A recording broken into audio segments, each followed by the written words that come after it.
So we flew all the drums out and we laid them on the blue ice. And then we went back with pictures, and we were also happy because, 100 drums, we did a really good job. It looked really nice. And it's the way he looked at the pictures when we showed him, we're like, uh-oh. And he's like, I'm really sorry, guys, but this won't do.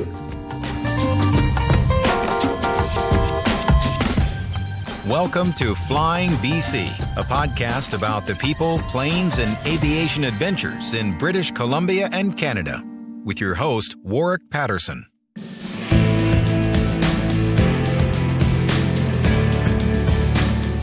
We made it to 20. This is episode 20 of Flying BC, and I really appreciate all you listeners and supporters out there. Follow me on Instagram at Flying British Columbia, and be sure to sign up for the mailing list at flyingbc.com. I've got more details coming soon about the adventure camp at Sunia Lake Lodge on August 1st weekend. I teased that in the previous episode, and the mailing list subscribers will get first crack. On this episode, I caught up with Linden Hoover, a first officer with the legendary Canadian company Kenn Borek Air. I've been following his adventures flying Twin Otters and Basler DC-3s in Antarctica on Instagram, and I thought he'd be a great guest for the show. He's a graduate of University of Victoria's Aviation Business Program and earned his CPL in 2017. He has some great insight into what it takes as a young commercial pilot to make connections and get your foot in the door at the jobs you want. So, put on your parka and settle in for this chat with Linden Hoover about Antarctica and beyond.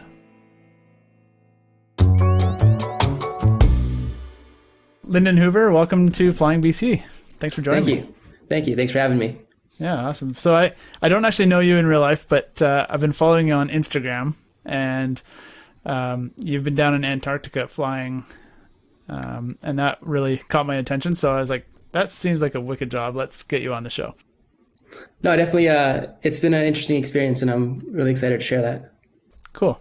So let's start with a quick intro. How did you get into aviation? Where did you start, and did you have a background in aviation? You always wanted to do it, or was it something new? I think my grandfather takes a lot of the credit for planting the seed. He flew bush planes up until his early 20s, and then he ended up having 7 kids, and he just couldn't afford to keep flying on a bush pilot salary. So he kind of grew up on his stories, and they may have grown a lot over the years, but they were amazing, and we loved him growing up. And so I think he planted that seed. But then when I was around 14, we moved to Vancouver Island, and I grew up in Gabriola for the rest of my youth, and we take the ferry to school every day, and that was right next to the Harbour Air seaplane base.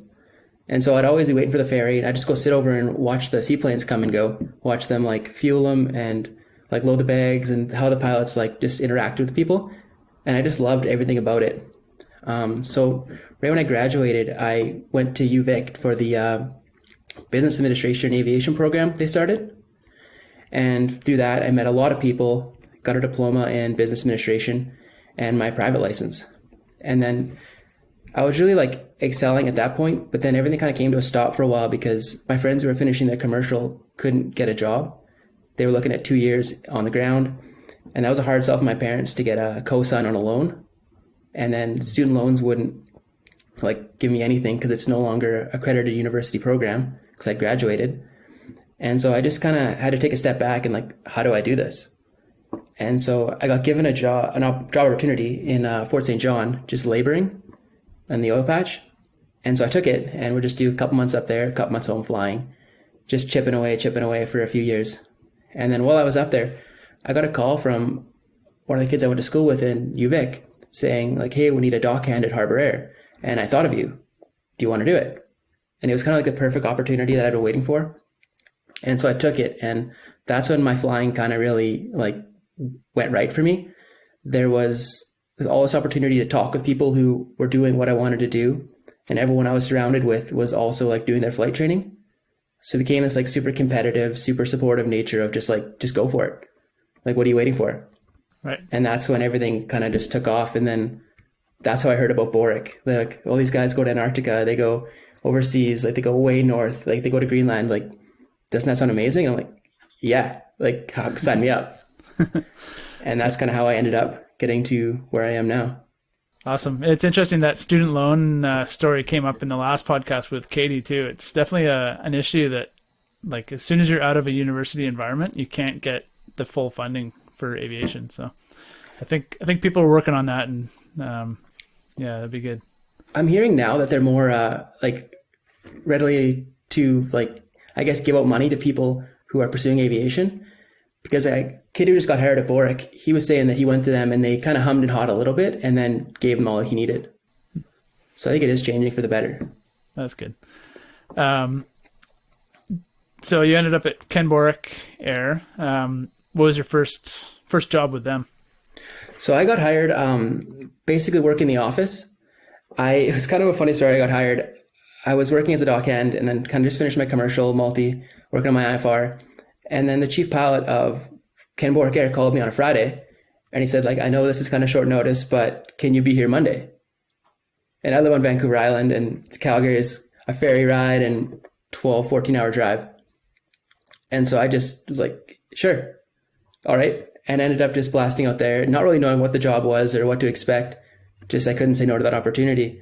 And it ended up being an office job where we just do flight following. We take calls from the aircraft wherever they are, just times up, times down. We call if they need fuel, book hotels, just a lot of the logistical side of it. And I'd never done an office job. I never worked with computers. So that was quite eye-opening. And that was, but it gets you where you need to be. And it was about a year of that. And then I hit Flightline. Nice. Was that job offer based on resumes you'd sent out, or was it networking through current jobs or students, old students you knew? It was definitely through networking. Basically like meeting all those Harbor Air pilots and chatting with them. And I just would always try to like poke at it a bit and be like, how did you get there? Like, what was your first job? And I just kept networking and meeting more people and getting in touch with more people. And then I met a couple guys who were at Borek already, and I was kind of chatting with them. And then my mentor worked with Borek's chief pilot in the Maldives. And so I asked him like, hey, can I use you as a reference? And when the chief pilot called me, his first question was like, how do you know him? And I'm like, oh, like he's my, I guess you could say kind of mentor. Like he's a pilot. Here he told me that if I want to fly bush planes, I need to come work for you. And then he's like, all right, show up Monday. Nice. Yeah, it's definitely, mentors is a really important thing to have in this industry, and contacts. How did you go about finding that mentor? Was it just a friend and somebody you knew, or what? I don't know. I kind of always have reached out to people, whether it be on social media or in person or hanging out at the flight club. And I'd hear someone or hear about someone who had this interesting story, or they'd done something that I want to do. And I've never really been afraid to go up and be like, hey, I hope this isn't weird. Do you mind answering a question or two? Or even can I send you an email and you reply when you have time? And I think for the most part, like 98% of the time, like they're totally willing to tell you their story. They love kind of sharing their love of aviation. And it's a very like welcoming community. And I think that's my biggest thing I could say is like, take that chance, put yourself out there and kind of expand your social circle, because it's often like you don't get a job through someone you know. It's often, hey, I know a guy who needs a guy tomorrow. And then kind of like you get that job through the web. And it's always like someone you barely know that offers you a job. Yeah, but that connection helps. Cool. Yeah. That's good advice for everybody. So after the when you got the Flightline job at Kenn Borek, what's the hierarchy there? How do you work your way in there to get the cool jobs, I guess? Basically, we do a lot of work in the north to start off. We have 1900s, we have King Airs, Twin Otters, and Basler DC-3s. And so it's very rare that someone will go right from the office to a Basler. Most often you start on the Twin Otter and the King Air. And then I think my boss just kind of like picks whoever is in the office first in seniority and throws them into the next open seat. And then you just do your year or two, and then you can kind of go in and be like, hey, I want to do this. I want to go on the Basler, or I want to go on some of our survey contracts in the Middle East or something. Like, but you kind of have to put in some time to earn the right to say, hey, I want this. Right. So you started on the Twin Otter up north? Yeah, I was very lucky on that. Basically, I thought that it was going to be a year and a half before I hit Flightline. And I kind of was sat down and told like, hey, we don't have a lot of space coming up right now. And then, so I kind of was like a little bit lax on my studying, being like, oh, I got so much time. And then I got an email and there was a ticket in my email. because I already had my PPC, and they're like, I hope you're packed because you're going, kid. And I was like, oh crap. And so I ended up spending 2 months straight up out of Cambridge Bay, just doing support for a mining company, doing exploration, just flying goods and different items to their camps. And I kind of built up the North in my head without ever really Googling where I was going. I just had this like idealistic view of what it would be. Right. And it very much was very different than I'd expected. So yeah, what's the reality of working in the North as a pilot?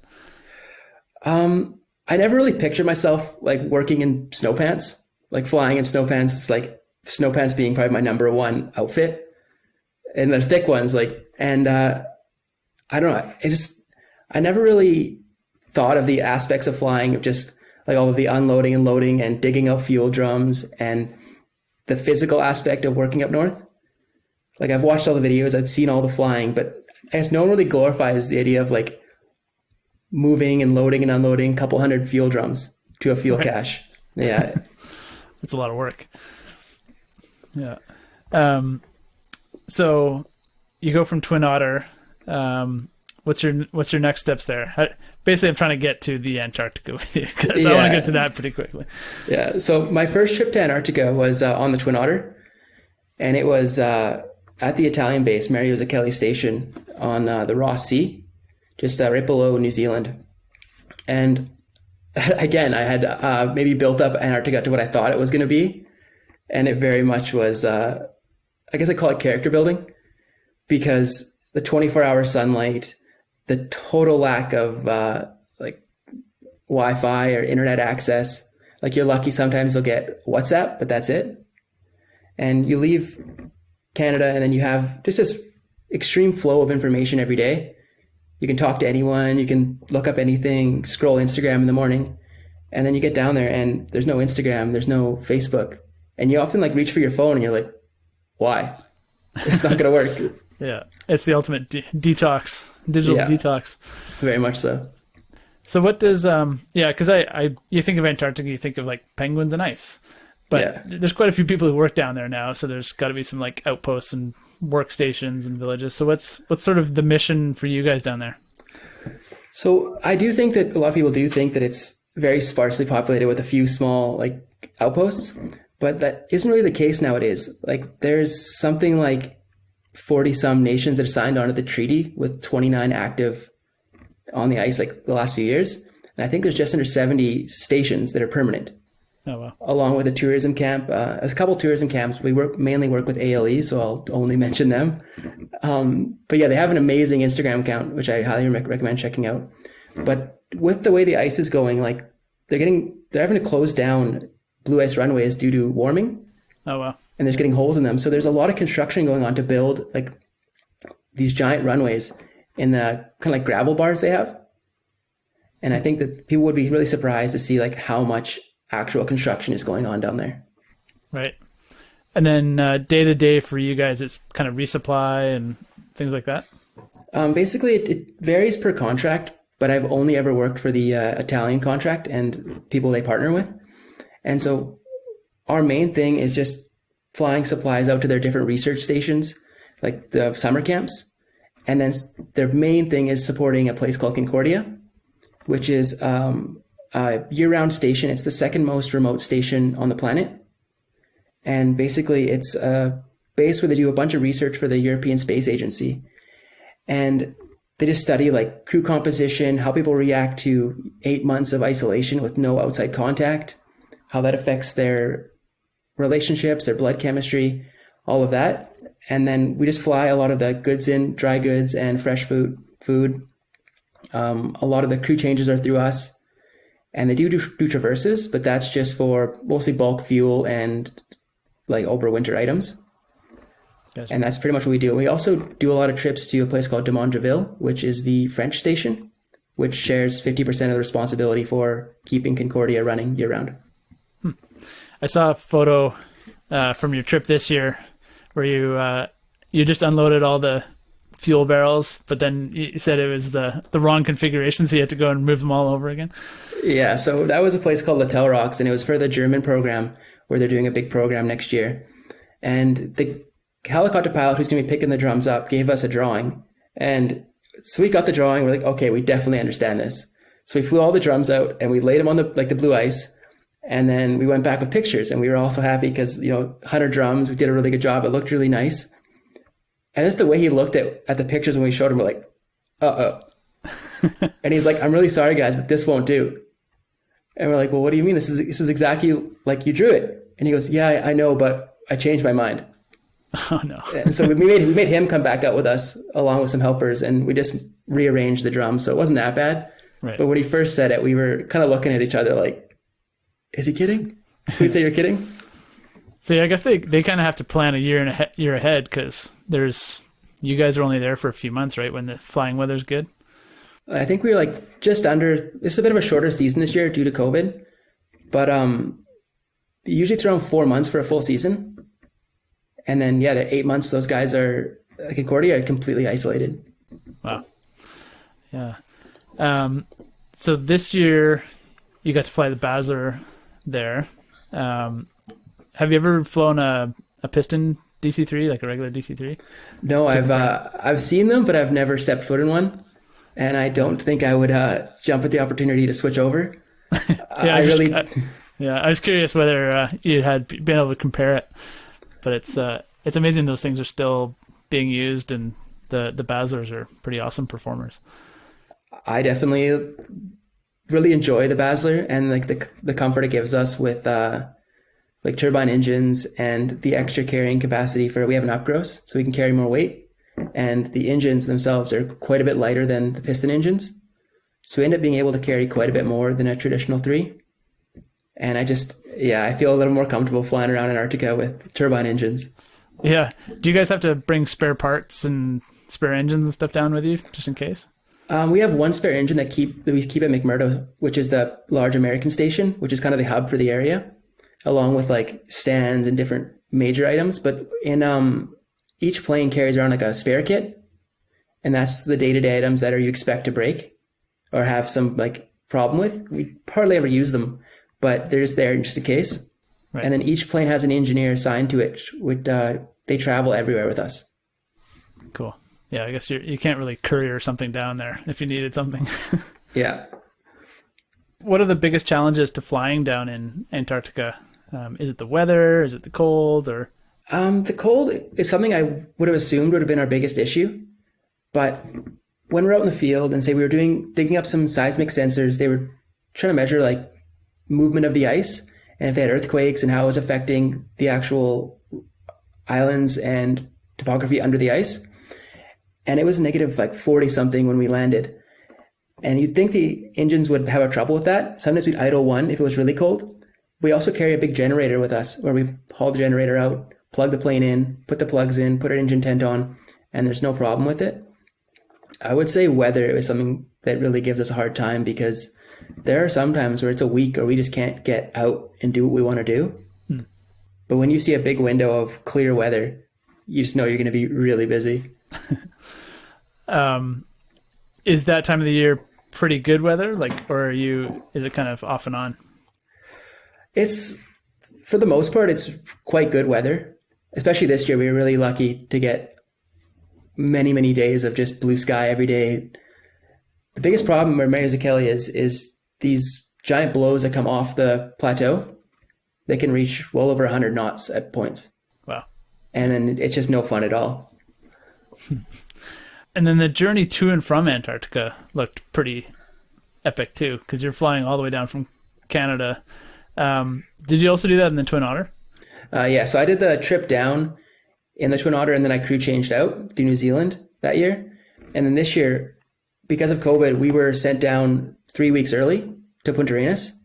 So we flew down commercially, which was a complete, a bit of a disaster. We kept getting denied entry to our flights because they're like, no tourism. We're like, no. Like, we're doing work. And they're like, no, get off. Wow. But on the way back, it was an amazing trip. And I think it was capped off that we were flying over like El Salvador area, Guatemala, and there was an active explosion in a volcano that morning. Wow. And so we called to the tower and we're like, should we climb? Should we divert? Like, what is your routine for this? And the controller got back and they're like, there's no like eruptions today. And I got a video on my phone because zoomed in, and we ended up talking to the control and like, okay, we got a report of an eruption. It just happened. And everyone in the crew was just like super excited. They're like, oh, this is going to be such a good story to go home with. And yeah. Nice. Yeah, that run down through South America must be pretty cool. And kind of doing it in a Basler would be interesting. Yeah. I really enjoy how fast the topography changes, especially in like Chile, where it goes from kind of like light trees to dense forests to arid desert, back to forests, like to desert again. I just really enjoy that rapid change that I never really expected or knew about. You're saying you had COVID issues going down. You mentioned you had a funny COVID test story. So we did 3-week quarantine in Punta Arenas, Chile. We were locked in that ALE house, which is the tourist camp. They let us use their house that they have usually for guests and for crew, and we were just locked in there for 21 days. And they deliver us like flats of beer and different types of food, and so we were having a blast. Like it was kind of unreal to be paid to hang out in a house and just hang out with 4 of your coworkers, and we all got along really well, so that was great. And then we got 2 COVID tests, and we were all laughing, and we got in the plane and left Punta Arenas, Chile to cross to Rothera, the British base. And they were really friendly, and we're like, okay, we're home free. There's no more COVID tests, no more nonsense. And then we flew to McMurdo, the American base, to wait for our clients to arrive on like one of their aircraft. And we thought everything was cool. And then we get to the American base, and they're looking at us. They're like, they heard some story that it ended up being not true, that we'd walked through the airport without masks on. Someone started a rumor. And so they immediately like quarantined us. And we were in this place called Hut 10, which is a nice hut. It's like, it's got a TV. It's nowhere near as bad as a hut sounds. But the guy came in the first day, and he's just wearing he looks like an astronaut. He's wearing like this respirator and this giant suit. And he's like, I'm here to give you COVID tests. And we're like, oh, have you ever done one before? And he goes, no, this is my first time. And so my captain, being like the most senior, he's like, I'll go first, don't worry.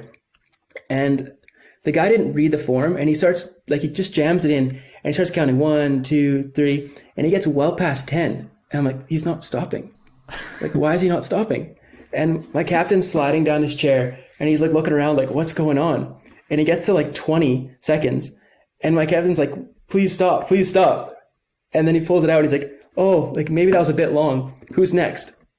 And the rest of us are just standing there being like, no, thank you. Like, we're good. Yeah, if anybody's had the nose swab, it's painful. It brings tears to your eyes. Yeah, crazy. Any crazy stories of flying in Antarctica? Like, do you have any like? I've been really blessed, I think, just to not have any issues with any crazy problems, and I think that's probably the reliability of the Basler. I'm gonna give it major credit there, but the weather is definitely something that gives us quite a few not worries, but just something to think about, because we call for weather maybe we're like 45 minutes out just to make sure everything's good and contact the station we're landing at. And very often they'll be like, whiteout conditions, can't see a thing. And me hearing that, I'd be like, oh, like we're going to turn back, go home. And then my captain with 20 years experience down there, he's like, go get someone to stand outside and look up. And so they do, and they come back, and they're like, oh, it's blue sky. And I look at him like, how'd you know that? He's like, it's just a little bit of blowing snow. So it makes it appear like you can't, like it's whiteout, but 20 feet up, it's clear as day. Right. And so like I think snowbanks drifting sort of thing. Exactly. And so we ended up like landing there, and I looked at him, I was like, I would have just turned back like when I heard the visibility is bad. And when we landed, it was perfect conditions. It was just a bit of blowing snow past the station that made it look like they had no visibility. That's what 20 years experience gets you, I guess. Yeah. So you're back now in Canada for a bit. You thought you were going to have some time off. What are you up to next? So I got back, and I kind of expected to have like a month or 2 off. And I got a text from my boss being like, hey, I'm really sorry, but something popped up. And so I was kind of getting bored of being home with COVID. There's not a lot going on. So I kind of was really excited about that. And I'm heading to Germany to the Alfred Werner Institute in Bremen, Germany, to bring one of their aircrafts back. And we're going to transit from Bremen, Germany, do a test flight, get it signed off, and then go Bremen, Iceland, Greenland, Goose Bay, Pickle Lake, Calgary. Yeah, so you're doing both ends of the world this year. Yeah, getting as much in as I can. Yeah, that's cool. So is this kind of in Canada? I think as a young commercial pilot, Kenn Borek kind of is up there on the bucket list for people if they want sort of that bush life. Is it everything you expected it to be? I would say yes. There's a lot of things that I didn't expect coming here. Just with everyone sees the Instagram pictures, and like I honestly love that I've had these experiences and I wouldn't trade it for anything. But one thing I didn't expect was the isolation of like missing Christmases and birthdays and dinners and engagements and weddings. And I'm fairly young and I've already missed like a lot of that. And I wouldn't trade anything for the memories I have and the experiences I have. But that's one thing I believe I should have expected and maybe been a little less disappointed when it happens. Right. Yeah, you have to make some sacrifices for the the experience, I guess. Yeah. I know that life well because I spent 20 years on the road shooting film productions and stuff. And yeah, you miss a lot of stuff. So any lessons learned along that route that you would pass on to other commercial pilots or people aspiring to be commercial pilots? I think like I touched on earlier about like talking to people and just taking chances and putting yourself out there. I think if you want to work in a certain industry, don't like be nervous to reach out to someone who's working in that industry. Just be kind and obviously expect rejection because it's going to happen and people are busy and they don't have time sometimes. But I think a lot of the questions you have and a lot of the ideas will be well received by people who are working in the industry or the area that you want to work in. Yeah. Cool. So what's next for you? Are you going to keep doing this for a while, or do you have aspirations to go to the airlines, or what do you want to do next? I don't really know what's next. I'm pretty happy with what I'm doing right now. Well, every year I get back from the ice, especially my first season, and I'm like, I am never doing that again. Like, that was no way. Like, just get home and make all these big statements, and then I'm already talking to my boss about going next year. So I think I'll do one more year. Maybe that'll keep going every year. I'll keep saying one more year. But I would definitely like to circle back to Harbor Air eventually. I love the atmosphere. I have nothing but amazing things to say about that whole company. And then I think the Maldives, like I probably hear that a lot from a lot of people who fly floats, and that just seems like the ultimate goal. And my captain I was flying with on the ice this year has been going to the Maldives since the early 2000s, on and off. And he just explains it as this paradise where you work 4 days like a week and you stay at resorts and you just get like an amazing tan and life's good. And there's the way he sells it. I'm like, I don't need snow pants. Like, all right, let's go. I'm sure there's another side to that story, but it sounds pretty good to me. Yeah.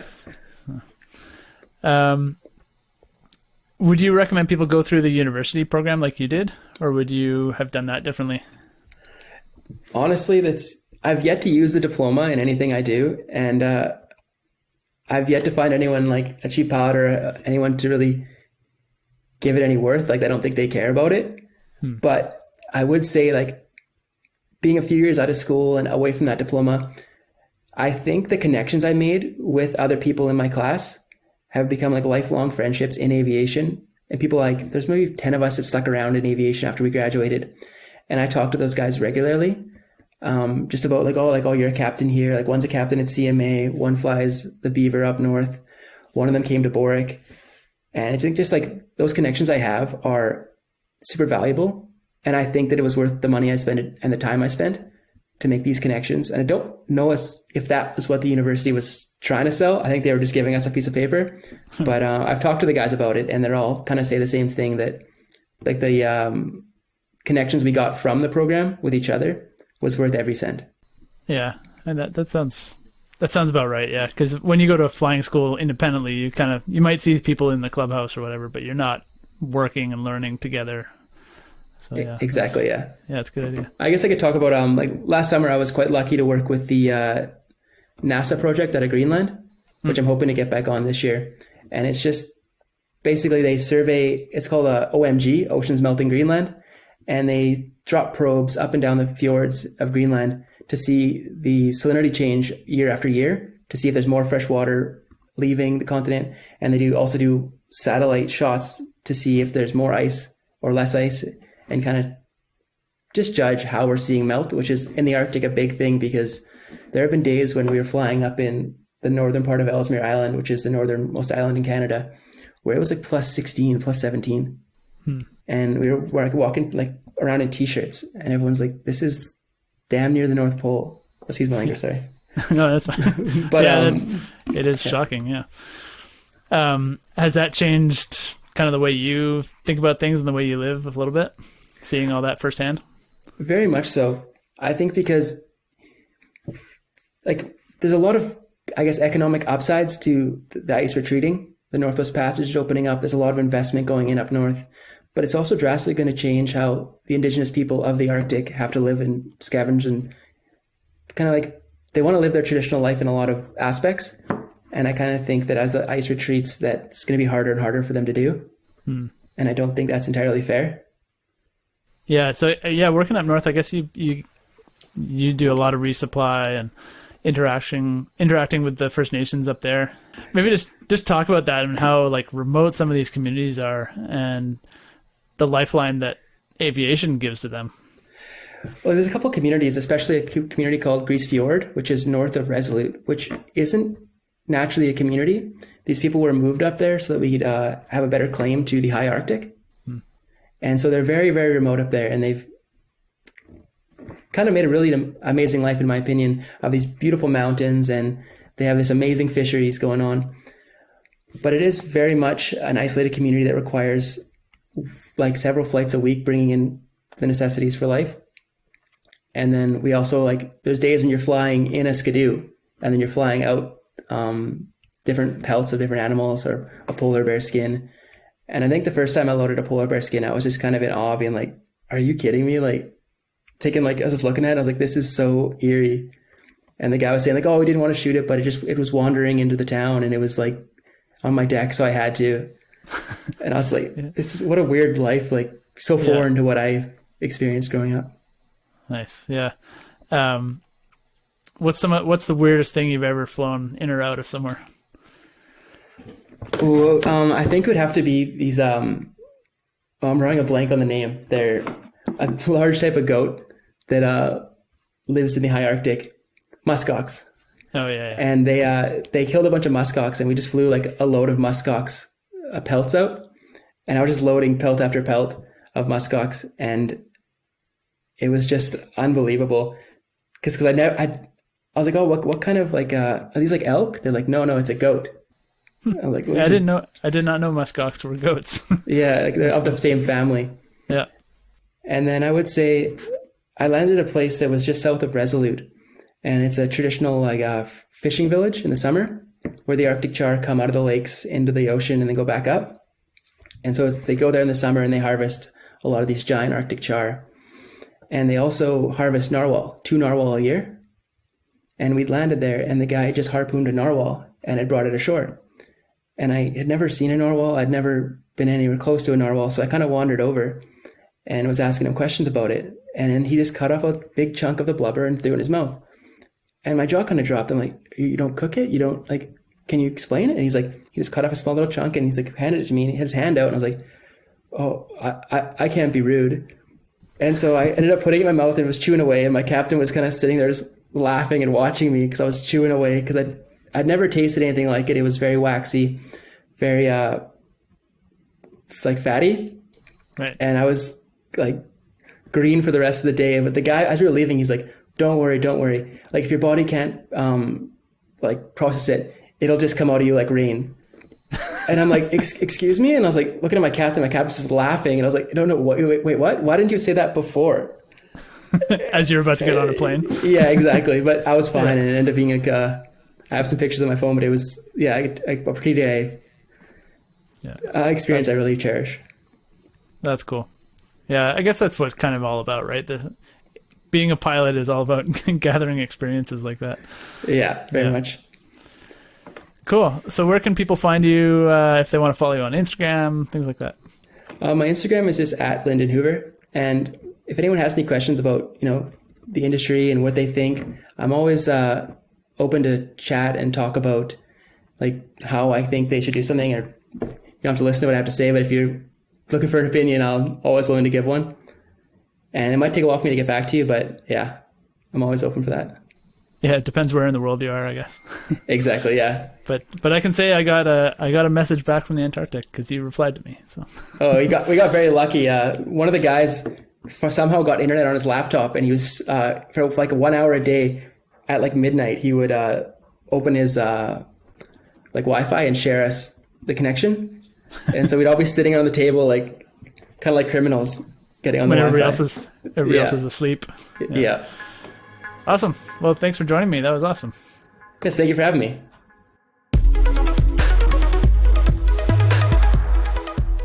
Thanks again to Linden and all my guests for taking the time to chat with me.